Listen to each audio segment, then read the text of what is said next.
Alrighty, welcome to Module 5, Lesson 8, the difference between theoretical probability and estimated probabilities.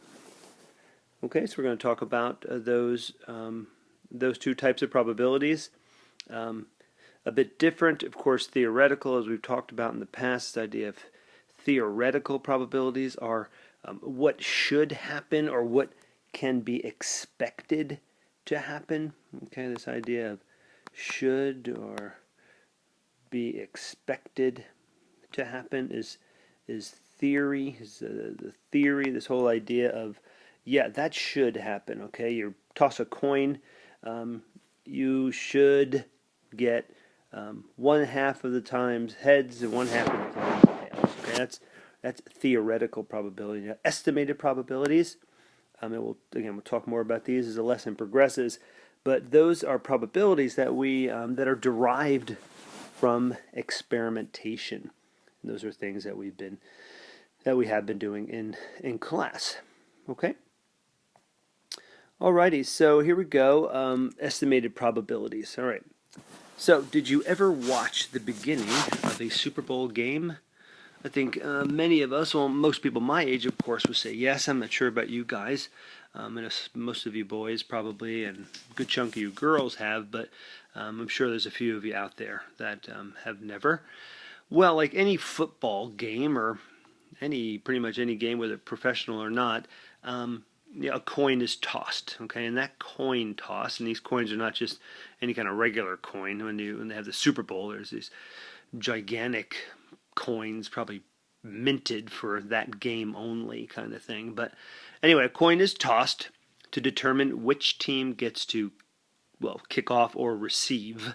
Okay, you can make your choice if you win the toss. Okay, so whether or not you are a football fan, the toss of a fair coin is often used to make decisions between groups. Okay, this idea of a fair coin, and that's really a very important point. Okay, is this idea of fair. Okay, there are unfair things. There are things called loaded dice, for example, where they are weighted in such a way that a certain number will come up more often. Okay, so so people are out there trying to rip you off whenever they can. But anyway, we're talking about a fair coin here. Okay. So, examples 1 through 9. Okay, it's going to take us all the way through this lesson. Why a coin? So coins were discussed in previous lessons of this module. What is special about a coin? And we talked about that. In most cases, a coin has two different sides. Now, I am put the question mark there, and I put that question mark early in my strokes, my annotations. All these little drawings and writing and highlighting. They're all called annotations. Okay, but those. I did that early. I figured out why they put in most cases now, but maybe I still don't understand. Any coin is going to have one side, two different sides. Okay. Later on at the end of this lesson, you'll see they do something with pennies, stacking pennies. Things change. Okay, so you could have a head and a tails. Okay, that's what we call it. The sample space for tossing a coin is, of course, heads, tails, and that's displayed in parentheses, as you see there. If each outcome has an equal chance of occurring when a coin is tossed, of course, the probability of getting a heads is 1 over 2 or 0.5 or 50%. I'm not sure why they keep ignoring the percent here, but the probability of getting tails is also the same. And again, like we have mentioned before, we saw this last lesson. The sum of those probabilities will equal 1, which is 100% of all the possible outcomes. Okay, so the probabilities formed using the sample space and what we know about coins are called the theoretical probabilities. Okay, theoretical. All of this is based on theory. There are two sides. There's an equal chance of both happening. Therefore, the theoretical probability is 50-50, heads and tails, okay? But if we use observed relative frequencies, okay, and like running experiments like we have, that is another way to estimate the probabilities of heads or tails. Now, a relative frequency is the proportion derived from the number of observed outcomes of an event divided by the total number of outcomes. Now, of course, we've done this as well through our various experiments and lessons prior to this one. Now, you're going to recall from earlier lessons that a relative frequency can be expressed as, and we've expressed them as fractions, as decimals, or as percents. Okay, and again, like I said here, they really they've ignored the percents, and they'll ignore it for the rest of this lesson as well. Actually, we're talking in decimals throughout this lesson. Okay, is the estimate of a probability from this method close to theoretical probability? That's a question. It's a question if you want to answer. What do you think? One thing I do remember when we did our tiles. Actually, I think I wrote that down here. Yeah. So recall the colored tiles. Okay, the colored tiles. Remember when we picked those out of an envelope, all of the groups. What we noticed at the end is that just about everyone had very similar percentages or very similar probabilities for all four colors, as was the actual. Okay, so what did we have? I think we had 30. We had like 300, right? Like 300 and some, or 300 different outcomes. So that was a pretty big sample. All right. Anywho, yeah. So you can also estimate theoretical. You can estimate probability through trials, like the experiments we've done. Now, the following example investigates how relative frequencies can be used to estimate probabilities, okay, kind of testing the accuracy. And here is our assignment here. So, Beth tosses a coin 10 times and records her results. And here are her results, okay? You can see, yeah, we got heads, heads, tails, heads, heads, heads, tails, tails, tails, heads. All right? So the total number of heads divided by the total number of tosses is the relative frequency of heads. Okay, we're going to be talking about heads only throughout this lesson. We are seeking to investigate relative frequency of heads. Okay, it is the proportion of the time that heads occurred on these tosses. All right. So the total number of tails divided by the total number of tosses is the relative frequency of tails, of course. Okay, but again, throughout this lesson, we're pretty heads crazy. All right.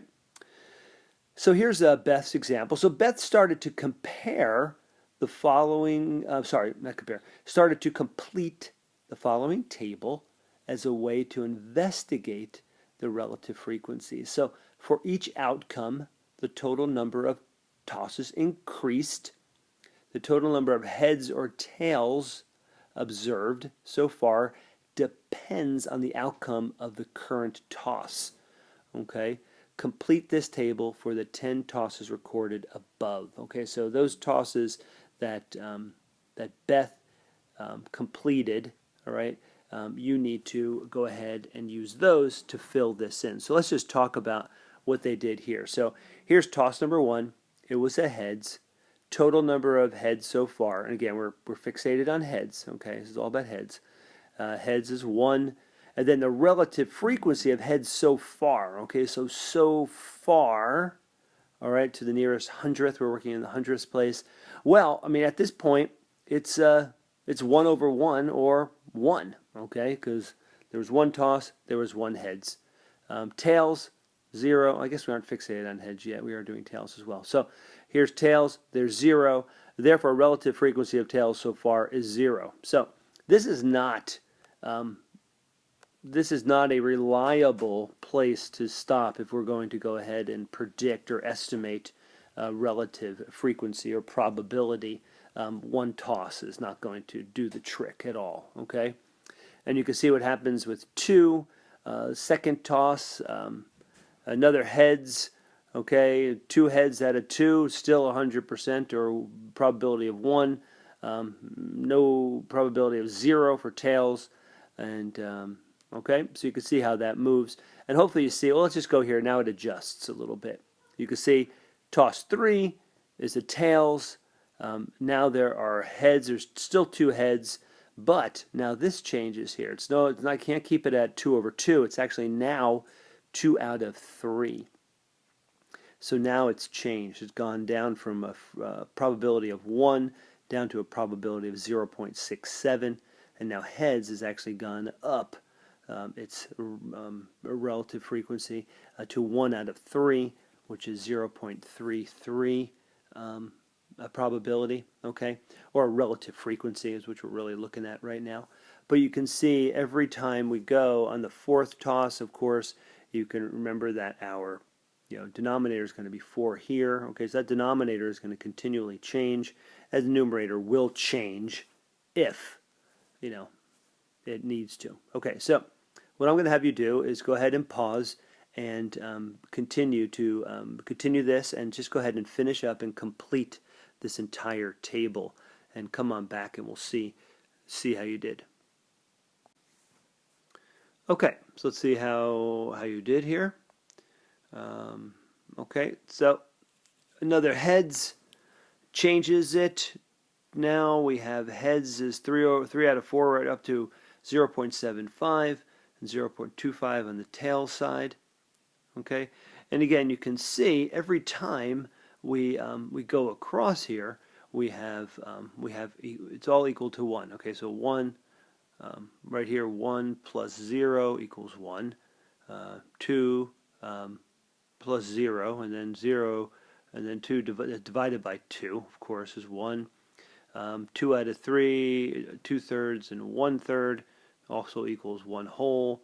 0.75, 0.25 equals 1 whole. Okay, so you can see these are always going to, those 2 columns are always going to equal up to 1.0. All right. Okay, just wanted to add that. Let's just continue. Another heads brings that up to 0.8, and then tails down to 0.2. Another heads, wow, so you can see as you're throwing the heads, the relative frequency is going up, okay, and you can see that tails is going down. And now a tails came on board, and you can see it change again. And then we have tails again, and it's going to change it even more. So you can see how these are getting more and more even. Another tails is going to get them nearly even, and then actually another heads kind of pulls them away. So right here at the end of 10 trials, and again, or 10 tosses, which is not much, with a theoretical probability of 50-50, our estimated probability here, or relative frequency, is actually 60-40 on the head side. Okay, a little bit different than the theoretical. So down here, number 2, what is the sum of the relative frequencies of heads and the relative frequency of tails? Okay, that's what we did up here, and that's always, of course, 1.0, and you can see that continually happen. Okay, 0.6, 0.4, of course, is 1, and all the rest are the same. Okay. All right, now we're going to do a little bit of graphing. Okay, so Beth's results can also be displayed using a graph, and they are very often, graphs are used over and over and over again in statistics. Okay, graphs, again, they are this graphic way to display data. Okay, they make trends pretty obvious. If there's a downward trend, or if there's an upward trend, or there's a leveling trend, they make it much more obvious than looking at just numbers, straight numbers, but actually looking at a graphic depiction of those numbers helps, and can also mislead, because these statistics, especially graphs, can often mislead people who look at them. Okay, but anyway, what we're going to do here is from the table above, okay, using all the results that we filled in just now from Beth's 10 tosses, we're going to complete the graph below using the values of relative frequency of heads so far. And you can see what they've done a couple for you right here, where they've already plotted where the first toss, and then we had heads relative frequency was 1.0. After the second toss, it was still 1.0 because it was 2 out of 2. After the third toss, now because it was a tails, it was down to what, 0.6 something 7, was it 6.7? I think something like that. Anyway, you go ahead and use those numbers, use that data, and go ahead and plot your points, and then connect your dots with a using a ruler, preferably. Make it look nice, even though I might not look at it. I think you should always do your best work. So go ahead, I'm going to pause, and you go ahead and complete the graph. Okay, so let's see how you did. I'm going to go ahead and hit this button. I think every point is going to get plotted. No, one at a time. Okay, so there's that one. On the fourth toss, what happened? Again, another heads.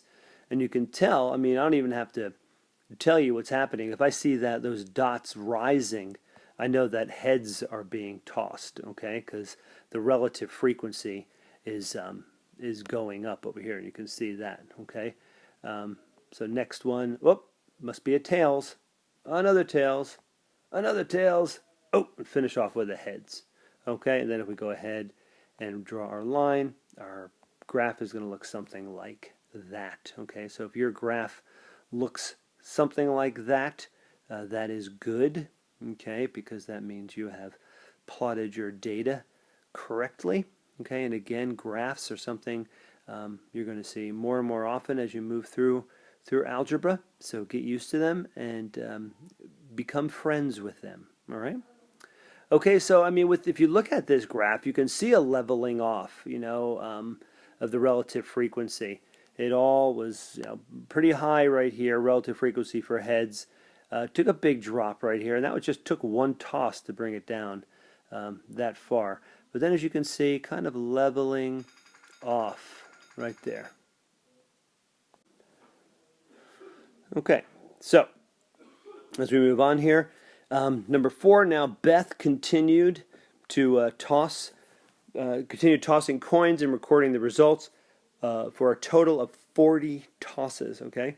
So 30 more times. So here are the results for her next 30 tosses, okay? There they are, all right? And she's recorded all those for you, all right? And you notice as the number of tosses increases, the relative frequency of heads changes, okay? And we saw that on our graph already, okay? You can see it change. In that case, it leveled off. So what you're going to do right now is you're going to go ahead and complete the following table for the 40 coin tosses, okay? And you can see what they have done here is they just want the just certain benchmark points, okay? You have at 1 toss, at 5 tosses, at 10 tosses, and those are from the results prior, okay, the prior table. And then all of these here can be found above, 15, 20, 25, 30, 35, 40. Okay, all of these can be found in the table above. So for example, if you want 15, okay, after 15 tosses, you need to count up how many heads there were, okay, at that point. So you gotta, you have to count and just continue. All right, so it's not too complicated. I think I think you can figure it out. Go ahead and write the total number of heads so far at that point, okay, after 1 toss, after 5, after 10, after 15, 20, 25, 30, 35, 40, and then go ahead and calculate the relative frequency of heads so far. Okay, so for example, just to let you know, at the 40th toss, of course, your the number you're going to use as your denominator to calculate your relative frequency, of course, is going to be 40. Okay, so go ahead and do that, and come on back and we'll check. Okay, let's go ahead and check what happened here. All right, and I guess I did this really fast. Okay, I thought I had paused, but I didn't. Here are all of my answers. Okay, and we can check them.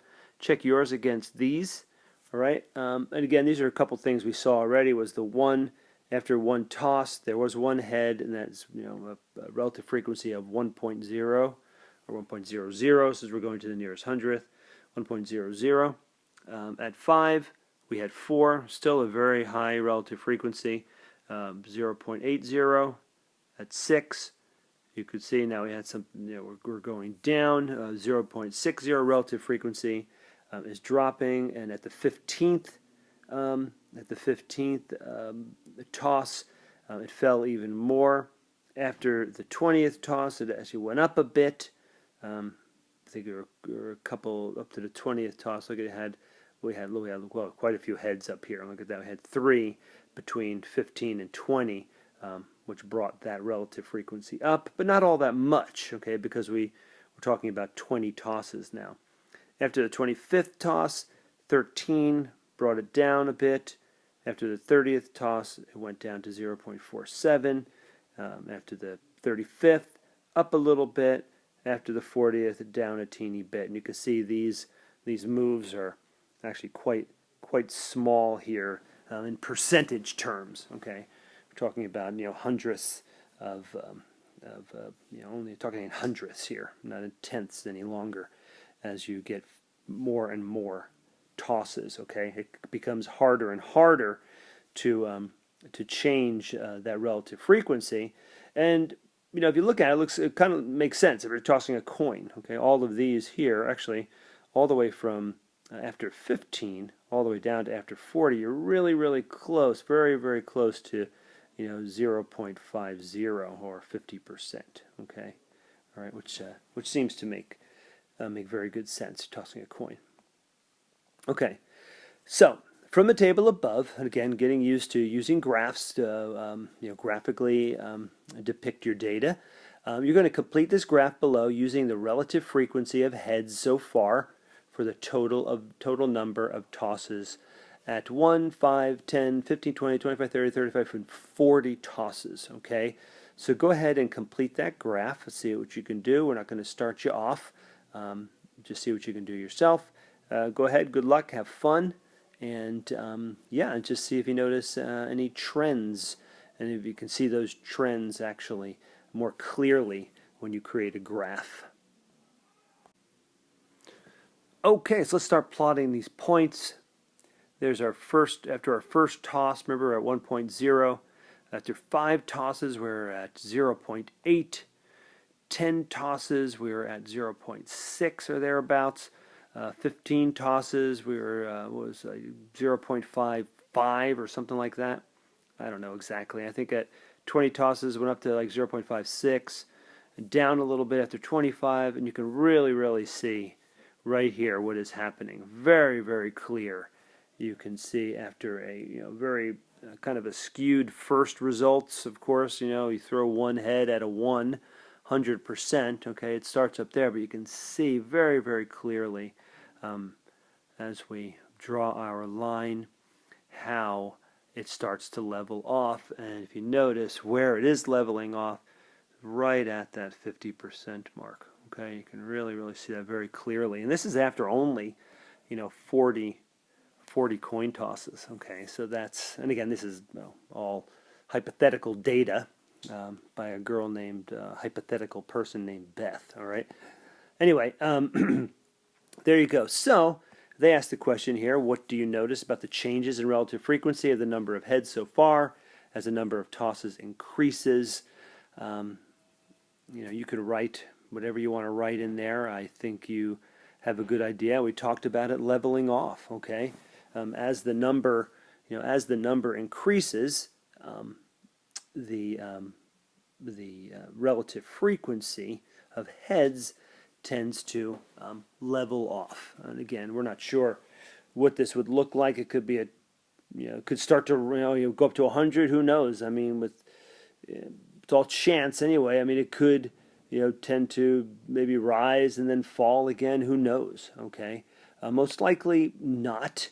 Okay, again, because it's very difficult. You'd have to throw like maybe 10 heads in a row to really get it to start moving really sharply upwards. Okay. All right. So if you tossed the coin 100 times, What do you think the relative frequency of heads would be? Explain your answer. Well, you could think about that for a little bit. Actually, why don't you think about it? Give me an answer. Write it down.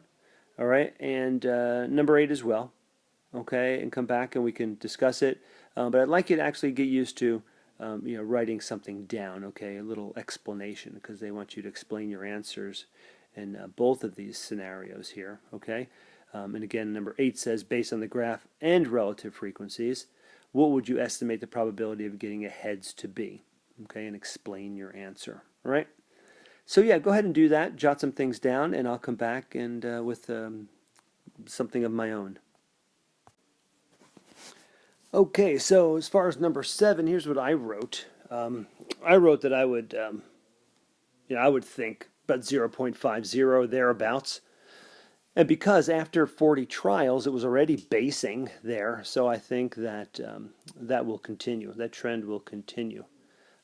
I would just estimate 0.50, and I'd be pretty confident I would be pretty close to being correct. Okay, so in terms of looking at those graphs and the relative frequencies, what would I estimate the probability of getting a heads to be? Again, I said 0.50, as the graph showed a leveling off or basing at the 0.50 relative frequency level. Okay, so I would believe that that would continue. I'm sure. Okay. So the value you gave, okay, this is at the bottom in yellow, the value you gave in exercise 8 is an estimate of the theoretical probability. Okay, so number 8 was an estimate of the theoretical probability, and it is called an experimental or estimated probability. Okay, so there is our estimated probability right here, okay, because it is an estimate, it is an estimate of the theoretical probability, okay, right there. That's what I estimated, okay, based on my experimental or estimated trials, my trials there, okay. All right, so it's not theoretical anymore. It's actually based on experiment or based on observation, okay, and it's pretty darn close to the theoretical probability of flipping a head. Okay, so some history of those observing long-run frequencies. Okay, this is really fun. So in let's see, in the 1700s, okay, there's this French naturalist, Count de Buffon. Okay, and the story tells that he actually tossed a coin. In particular, the tossing of a coin. Okay, yes, I'm observing long-run frequencies, tossing of a coin. Well, this guy, this Count Buffon, well, he tossed it 4,040 times. I don't know why 4,040. The result, 2,048 heads, and his probability there, or his relative frequency, was 0.5069. You can see how darn close that is to 50% or 0.50. Around 1900, there was an English statistician named Karl Pearson, and he tossed a coin 24,000 times, and he got 12,012 heads, and that is even closer to 0.50 or 50%. All right, and then actually these are kind of out of order because this next one is a 10,000 toss trial, and that was actually during World War II, a South African mathematician, John Carrick. He was imprisoned by the Germans, and he tossed a coin 10,000 times. I guess in prison it might be a thing you might have time to do, and he got 5,067 heads for a relative frequency of 0.5067. But you can see right here, this longest trial, the 24,000 trial, actually yielded the relative frequency closest to a pure 50%. Okay, and you can see that 24,000, 12,000 out of 24,000. pretty darn close to that theoretical probability, which might lend credence or lend some support to this idea of increased trials, longer the run, longer your observation of these happenings or outcomes, the closer and closer you'll move towards that theoretical probability. Okay. All right, so here exercises 1 through 8, more Beth stuff. Okay, we're going to continue on with Beth, but she does something a little bit different with her pennies.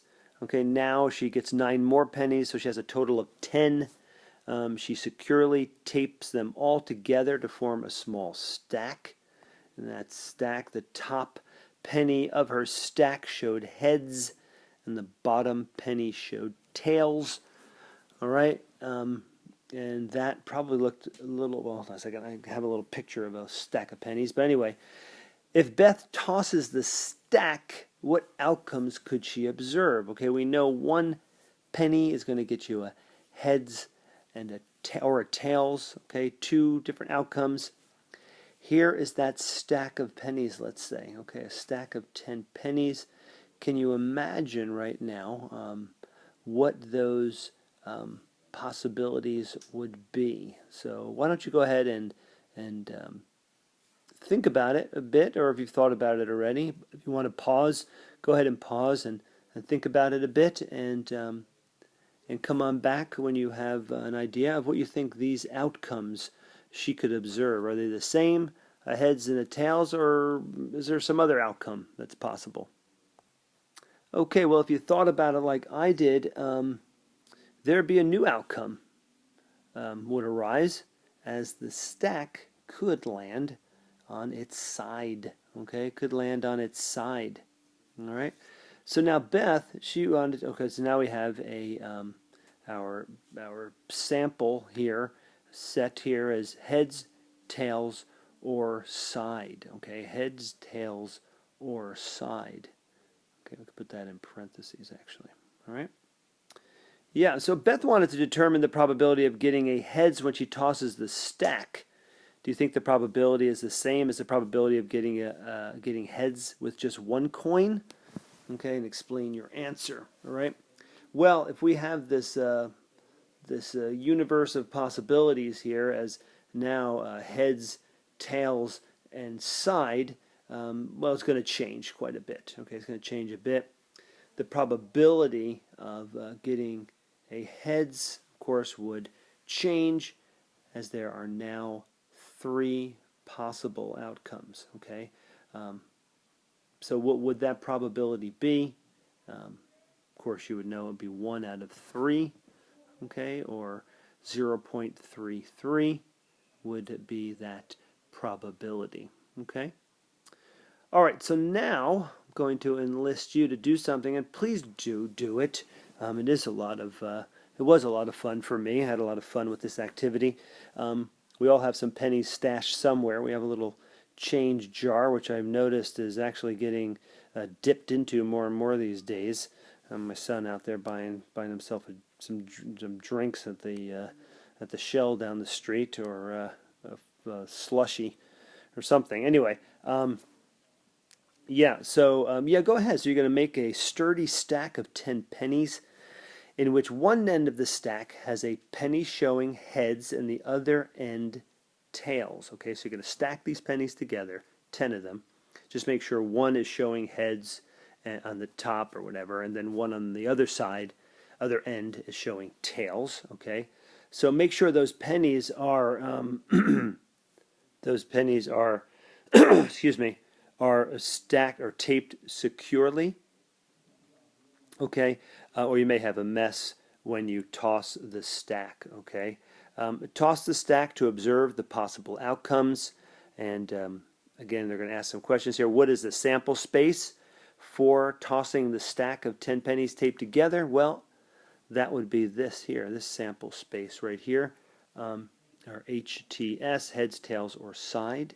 Okay, and do you think the probability of each outcome of the sample space is equal? Explain your answer. Do you think those are equal, an equal chance of heads, tails, or sides? And I'll ask you to pause right now, think about it, or actually go ahead and make your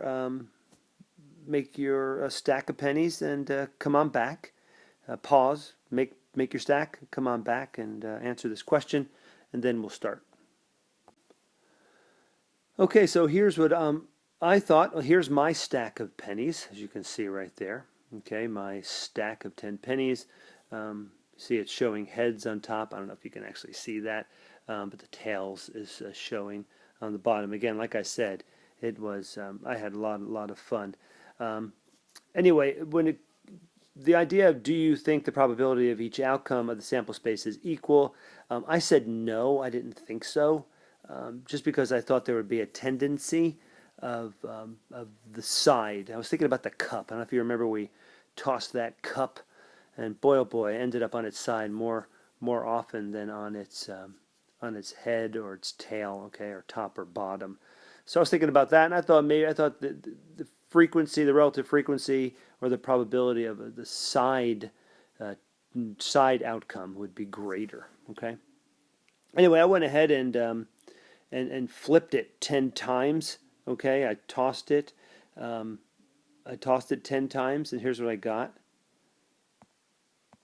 Okay, you can see a lot of sides, and I was thinking, wow, hey man, you're really justified in your prediction. So I had a 1, 2, 3, 4, 5, 6, 7, 8, 9. You can see I flipped it 10 times to make my prediction, and I could see the tendency of getting the sides as I thought it would be greater seemed to be the case. Okay, as you can see, there were 1, 2, 3, 4, 5, 6.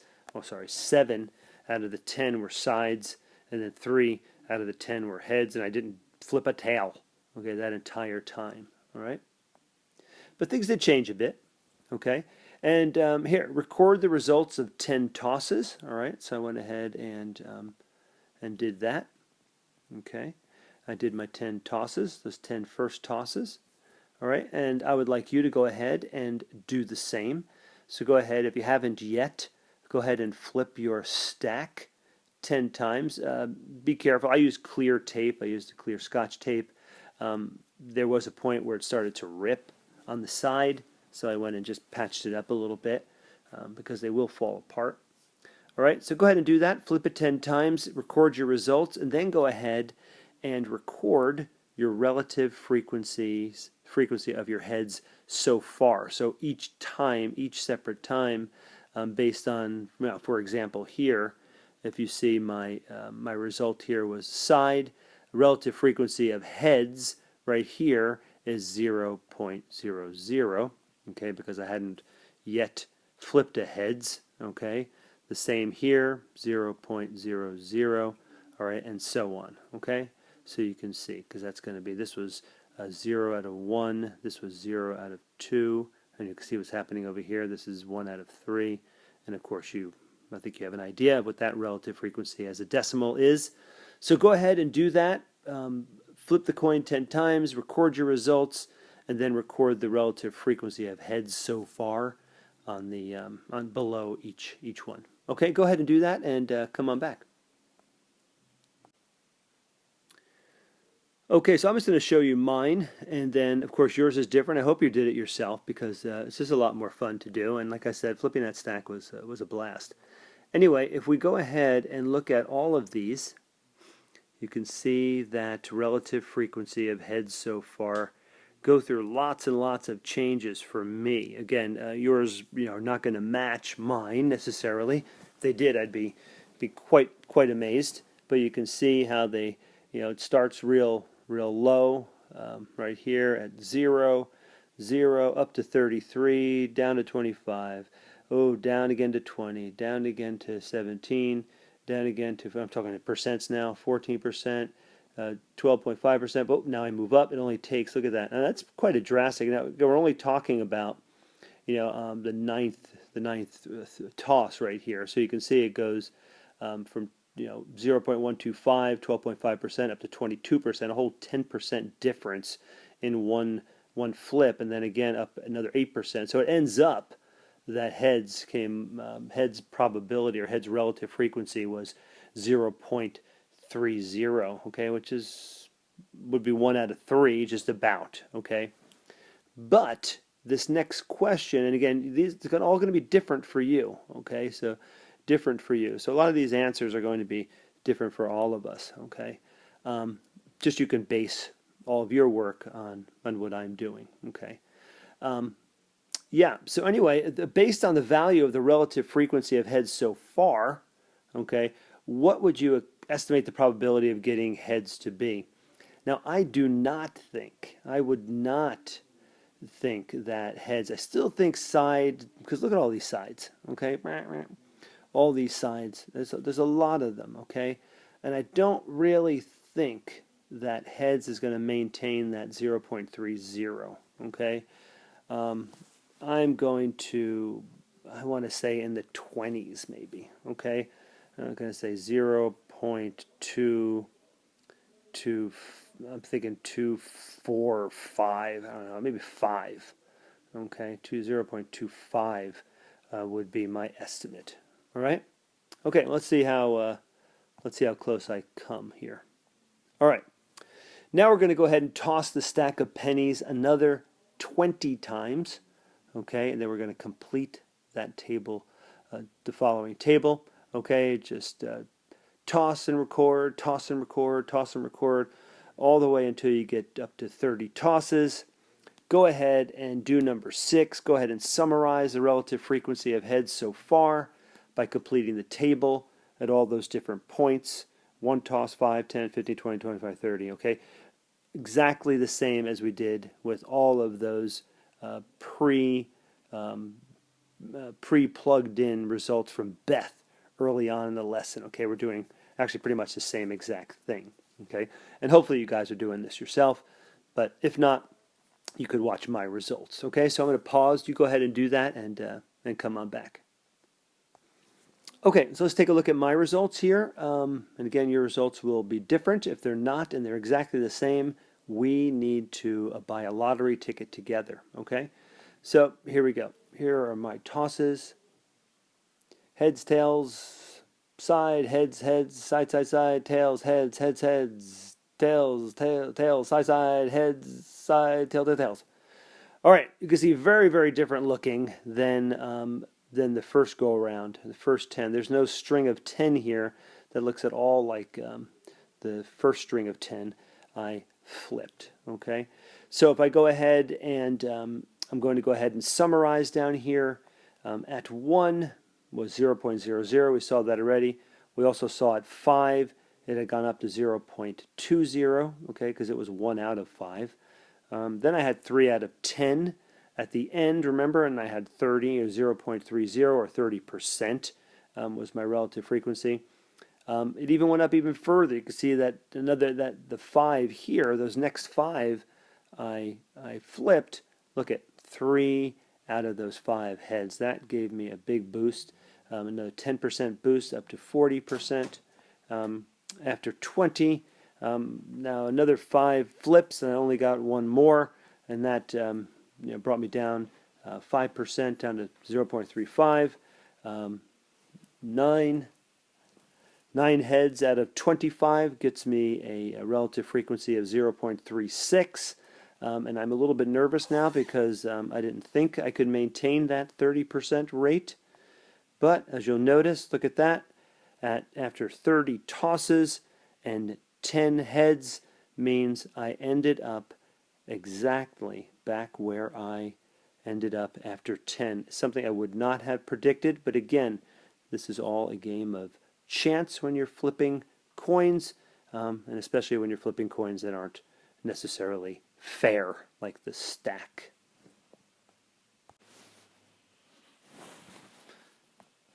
Alrighty, so I don't know how yours came out. I hope it was fun. I'm not sure. I'd really love to know what kind of relative frequency you guys ended up with. It would be quite interesting, I think. All right, so but now we're going to continue. So based on the relative frequency of those 30 tosses that you did, again, you're thinking about yourself, what is your estimate of the probability of getting heads? Okay, can you compare this estimate to a theoretical probability like you did in your first example? So think about this. Can you compare with theoretical probability, okay, like we did with the single coin flipping, okay? Well, I'm going to, oopsie daisy, I guess I didn't, hold on, all right, sorry. Yeah, I didn't do any annotation, any other annotation. But anyway, yeah, well, based on these relative frequencies of my 30 tosses, my estimates of probability of getting heads, again, I ended up with 30%, or that 0.30 after the 30 tosses. I still don't feel really confident in that. I still want to say a little bit less, but boy, I tell you, the way it's going, another hunch. That's another. If we were going to do it, I don't know how many more times, 10 or 20 or 30 and 40 and 100, whatever. I'm not sure. I still want to say 0.25. I think there's going to be a big string of side flips in there somewhere into the distance, but that's going to be a pretty hefty chore to actually go down 5 percentage points, or 5/100ths in the decimal, going forward. Okay, that's pretty heavy. You have to get a lot of other flips in a row. Okay, now as far as that second part there is, can you compare this estimate to the theoretical probability like we did in the first example? You really couldn't, because we now have that stack of coins, which is pretty much still, even though I did get 0.30 heads, or 30% heads, it's still weighted a little bit on the side, because if I went ahead and I did check out my relative frequency of the side toss, and it was still upwards of it was over 50%. Okay, so side was still pretty dominant. I think it was actually, it was actually 50%. I think, yeah, because heads was about 0.30, my tails was about 0.20, and then my side was 0.50. So I still think this is definitely not going to be subject to any kind of theoretical probability estimate, okay? Because it is not fair in that sense, okay? All right. So the rest of this asks us to, well, and again, I'm going to have you just skip 8, because what's going to happen in your problem sets, you're going to see this again. But if you want to now, before or right after we close the lesson, just to create another stack of pennies, and just consider, a stack of 5, 15, 20 taped together, okay? And go ahead and toss and get your results. Maybe you can do, a stack of 5 here, a stack of 15, a stack of 20, and you can compare it to your other results. Or you can just do, 30 flips of one of these scenarios and see how it compares to the one you just did. Okay, that's up to you. Like I said, your problem set is going to include some of those things, activities like that as well. Okay, so again, our lesson summary. The big idea here is observing the long-run relative frequency of an event from a chance experiment, or the proportion of an event derived from a long sequence of observations, okay, same thing, approximates the theoretical probability of the event, okay? And again, if this was all fair, okay, and that's a real big point, a real important point, okay, it has to be fair. A coin is fair pretty much. The stack was not. But anyway, we can approximate a theoretical probability with a long run of trials, okay, a long run. And then next here, after a long sequence of observations, the observed relative frequencies get close to the probability of the event occurring, okay, so they'll get, this relative frequency will get very close to the theoretical probability. Probably never exactly reach it or maintain it, but it will get close. And we saw that happen, both times with that, with those graphs, Beth's first graphs. Okay. All right. When it is not possible to compute the theoretical probabilities of a chance experiment, then the long-run relative frequencies, or the proportion of events derived from a long sequence of observations, can be used to estimate probabilities. Okay, so if we have a situation where it's not necessarily not necessarily fair, and it makes it impossible to compute theoretical probabilities, we could use a long sequence of events to or observations to come up with an estimate, an estimated probability. Okay.